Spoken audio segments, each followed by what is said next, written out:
want to get more on this now from a man who served as UK Foreign Office Minister and Deputy Secretary General of the United Nations. Malloch-Brown is Europe, Middle East and Africa Chairman at Global Business Advisory, FTI Consulting.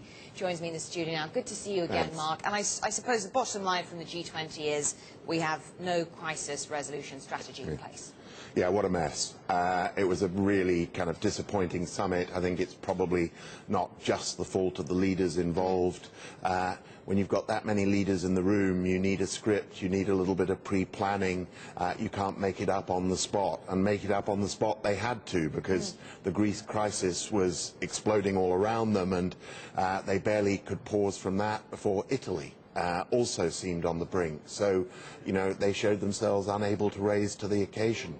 What about European institutions? Are they strong enough to be able to deal with what's going on?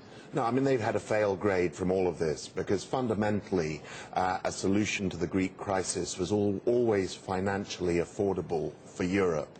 And it was the inability to kind of get the coherent political approach that has led to this point. I mean, the one thing about fighting financial crises is you need to kind of stare the markets in the eye, not blink, show that you've got a loaded gun in the form of a big credit line behind you, which you'll throw at them if they go on challenging you. And the European leaders were blinking all the time. They couldn't assemble a credit line. They've looked like a rabble. I mean, and look, it's unrealistic to expect politicians to discount public opinion at the end of the day. They have to pay attention to it when you're in a situation where strikes are grounding the country to a halt. And beyond that, political leaders want to get re-elected.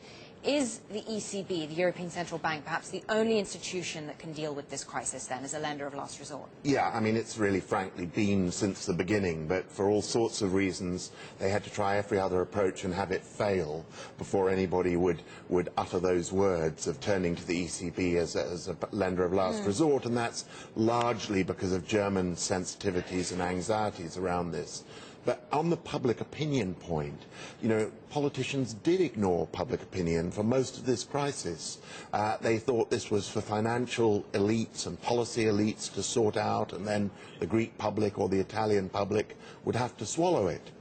The fact is, why this has all now come apart is that publics around Europe are in revolt at what they see as a purposeless austerity. How do politicians then deal with this collision between politics, economics, finance, social instability? How do they deal with this? Well, you know, fast back to 2008, where we had a not dissimilar crisis, and you know, actually the much maligned Gordon Brown had his golden hour. We had a G20 in London. I was his envoy for it, so forgive a degree of self-interest in saying this, but you know, we pulled a trillion-line package together, and Gordon Brown, in his Scottish way, stared down the markets and was able to declare victory. So getting the economics, policy and politics together is doable, but it needs leadership, and the fundamental crisis of Europe is it doesn't have a leader. It's got 27 countries,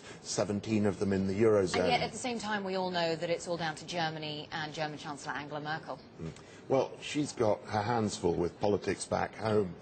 She's been a lot braver on this than most international critics will allow, but the fact is, you know, German public opinion, dedicated and committed though it is to the euro, you know, still doesn't like the idea of bailing out Mediterranean countries that, in their view, don't pay taxes, don't live the kind of puritanical public finances they do. How important is that cultural dimension of economic policy? It's getting bigger by the day. When things are going well, culture is very secondary to technocratic policy considerations. When things are going badly like now, you're seeing national stereotypes reviving across Europe.